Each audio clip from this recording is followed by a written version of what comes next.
In the name of Allah, the most gracious and the most merciful. Assalamu alaikum to all. Welcome to Virtual Learning System of Pakistan International School Type. Dear students, I hope you all are fine. Today I'm going to start chapter 8 or 9. It's a very interesting story about Gulliver and the Little People, 1 and 2. So you all open your books and come on page number 30.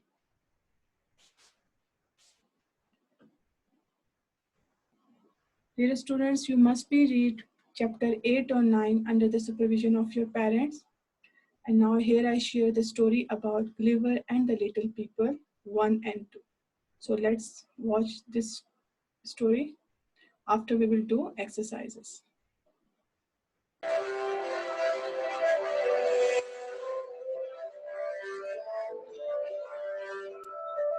The new Gulliver was from Nottingham in England. He studied at Cambridge and then became apprenticed to a surgeon in London. Gulliver used his spare time to learn about navigation and mathematics. He believed that one day he would travel to far-off lands. Gulliver worked for 3 years as a ship surgeon. He then returned to London, got married, and tried without success to work as a medic. Finally, he met Captain William Pritchard, master of the Antelope, and set sail for the South Seas. They left Bristol on the 4th of May, 1699. Far into the South Seas, their ship was overwhelmed by a violent storm. Many of the crew died. On November, the ship was blown onto some rocks and was doomed. Gulliver tried to escape a lifeboat, but the boat was inundated and sank. Gulliver had the choice to swim or to die. He swam until he was exhausted and his feet dropped. He could feel the sand below, so he knew he was close to land, and he managed to walk to safety. Gulliver had arrived in the land he would come to know as Lilliput. He could see no sign of either houses or inhabitants. Weak from exhaustion, Gulliver lay down and fell into a deep sleep, not waking before it was daylight. When Gulliver awoke, he realized that he had been strongly fastened to the ground. His captors, known as Lilliputians, were human-like creatures no more than a few inches tall. They provided him with food and drink, which was laced with a sleeping potion. He slept all through the following night. While Gulliver slept, his captors placed him onto a carriage and took him to a disused temple near their capital city. The carriage was drawn by hundreds of the local inhabitants.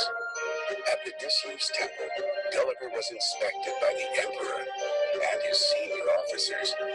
Thousands of the local inhabitants came to marvel at him. Gulliver was chained to the temple, and the ropes that bound him were cut. Now he could move a little and lie down in the shelter of the old temple.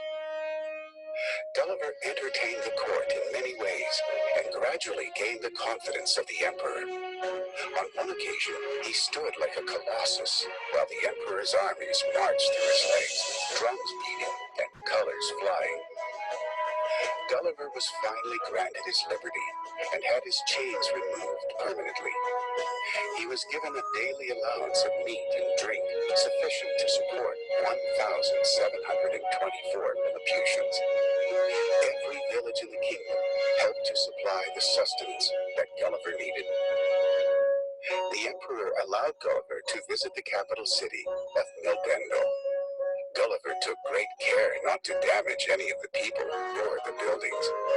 The empress herself took time to greet Gulliver at the window of her apartment in the center of the royal palace. The emperor's principal secretary told Gulliver that the empire needed his help. The kingdom of Lilliput faced the threat of an invasion from the neighboring kingdom of Blefuscu. The Blefuscudians had equipped a large fleet of ships, and Lilliput would soon be attacked. Gulliver pledged that he was ready to defend with his life the emperor and his state. To prevent the invasion by the armies of Blefuscu, Gulliver was determined to capture their fleet. He planned to tie together their greatest warships and tow them back to Lilliput. He equipped himself with ropes and set off across the channel to where their fleet was gathered. When they saw him, the Blefuscudians were so frightened that they leapt out of their ships and swam for their lives. The whole fleet was left undefended, but for the archers who were on the shore, along with more than 30,000 of their countrymen. The archers discharged several thousand arrows at Gulliver in great volleys, and he was struck many times in the hands and face. In spite of this vicious assault, he managed to fasten together 50 of their finest ships, which he cut from their anchors and took back to Lilliput. Upon arriving at the royal port of Lilliput, Gulliver presented the captured ships to the emperor. When the Blefuscudians saw their finest ships being taken to Lilliput, they were left in a state of grief and despair. The Blefuscudians sued for peace, and the war ended. Some of the emperor's advisors were jealous of Gulliver. They wanted to kill him or blind him, but one of the emperor's courtiers warned Gulliver, and he escaped to Blefuscu and was welcomed there by their king. Gulliver noticed an upturned boat off the shore of Blefuscu and persuaded the king to help him salvage this boat. Because Gulliver's actions had averted a major war, the king agreed to his request and ordered that Gulliver should receive all the help and materials he needed to fit up this boat into good repair. After about 1 month, the repairs to the boat were complete. The king allowed Gulliver to take all the provisions that he could carry. When the boat was fully stocked, Gulliver was ready to sail. The royal court gathered to see Gulliver off amid great ceremony. Gulliver set sail on the 24th day of September in the year 1701. Gulliver sailed north and was eventually spotted by one of the crew of a merchant ship. He was welcomed on board by her captain, Mr. John Bedell, a very civil man and an excellent sailor, who agreed to take Gulliver home to England. I hope you enjoyed a lot. Now we are going to do exercises. Question number 1, true and false. If you understand this story, so you know the true and false. Number 1, before ships had engines, they used sails. Correct? True. Number B, the story that you have just read is true. No. False. Number C, Gulliver was the name of captain of the ship. No. False. Number D, the ship broke the rock into 2 pieces. False. Number E, the little people cut off Gulliver's hair. False. Number F, the little people ran away when Gulliver shouted. Yes, true. Number G, the little people were about 15 centimeters tall. Yes, true. Number H, the ropes were too strong for Gulliver to break. False. Number I, arrows were too small to hurt Gulliver. Yes, true. And number J, the little people stood on the platform to speak to Gulliver. Yes, true.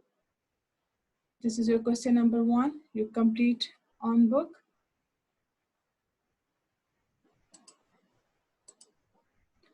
Question number 2. Change the sentences. We have examples. Number 1, the box is very big. Full stop. It will not go through the door. How you change? The box is very convert into too. The box is too big to go through the door. No need to write, it will not, okay? So you just write the box is too big to go through the door. Second is the arrows were very small, full stop. They did not hurt. The arrows were too small. No need to write they did not. Just write the arrows were too small to hurt. Number A sentence. He was very sleepy. Full stop. He could not keep his eyes open. How you change? You write he was too sleepy. Then you write to keep his eyes open. No need to write he could not. She was very old. She could not go to school. She was too old to go to school. From C to H is your homework.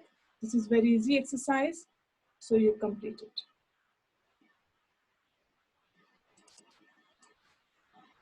Exercise number 4. Change the sentences like the ones below.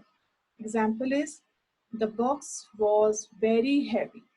We could not lift it. How you change? The box was too heavy. Then you write for, we convert into us. For us to lift. No need to write it. So you write like this, the box was too heavy for us to lift. Then next is, the book was very long. I could not finish it. The book was too long for me to finish. No need to write I could not. Just I convert into me and then you write to finish. Number B, the work was very hard. They could not do it. The work was too hard for them to do. They convert into them. From C to H is your homework. Now here we start chapter number 9.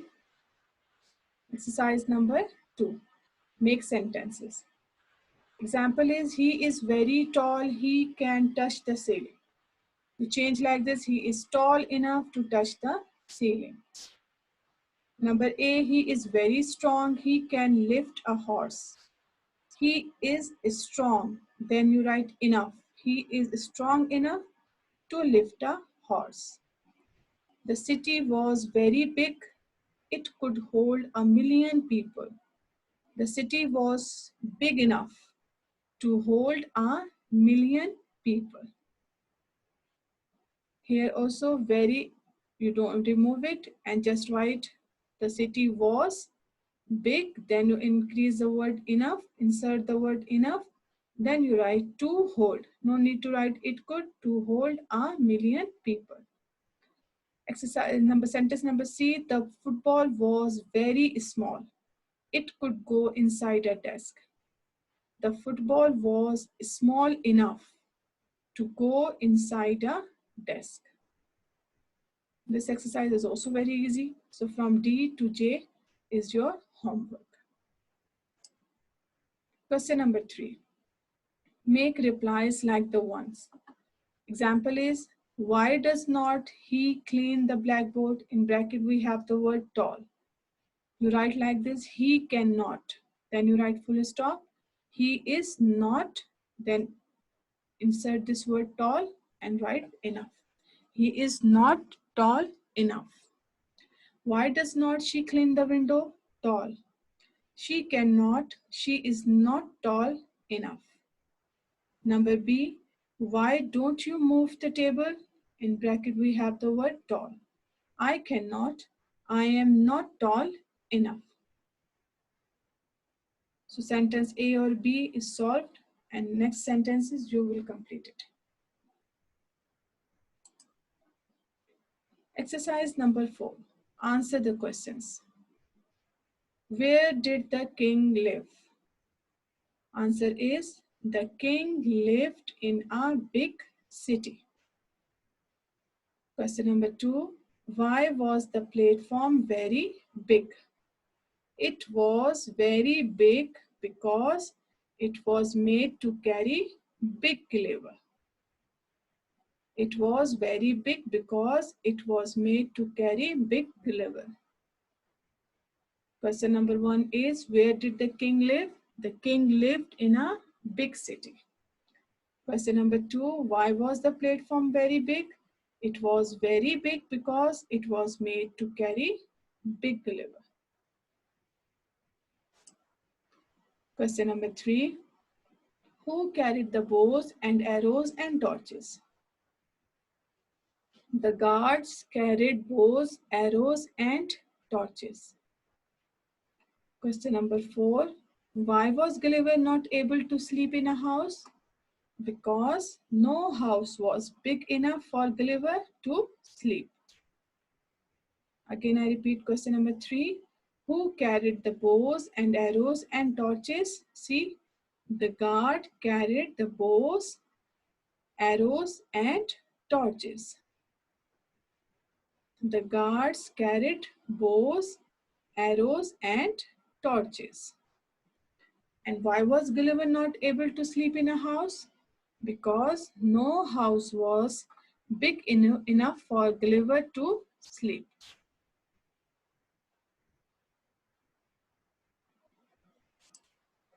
Question number 5. Why did the man fasten 600 beds together? They fastened 600 beds to make a big bed for Gulliver. They fastened 600 beds to make a big bed for Gulliver. Question number 6. One of the little people looked sad. Why? He looked sad because there was going to be a war. They fastened 600 beds to make a big bed for Gulliver. And he looked sad because there was going to be a war. Next is, why did Gulliver fasten his hooks to the enemy ships? Gulliver fastened his hooks to pull the ships. Gulliver fastened his hooks to pull the ships. See here, Gulliver fastened his hooks to pull the ships. Number 8. What did the king ask Gulliver to do?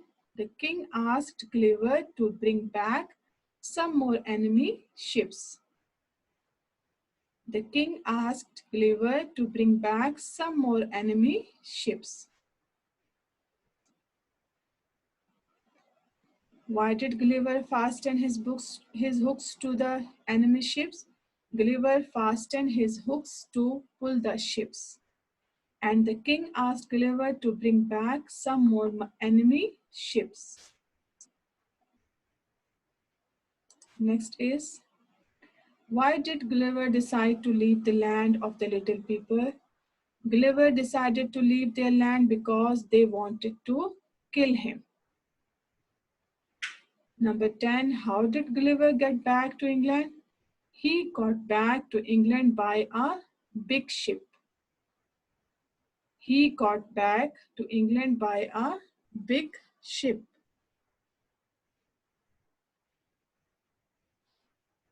So the last exercise is make sentences. Example is, the book is very difficult. I cannot read it.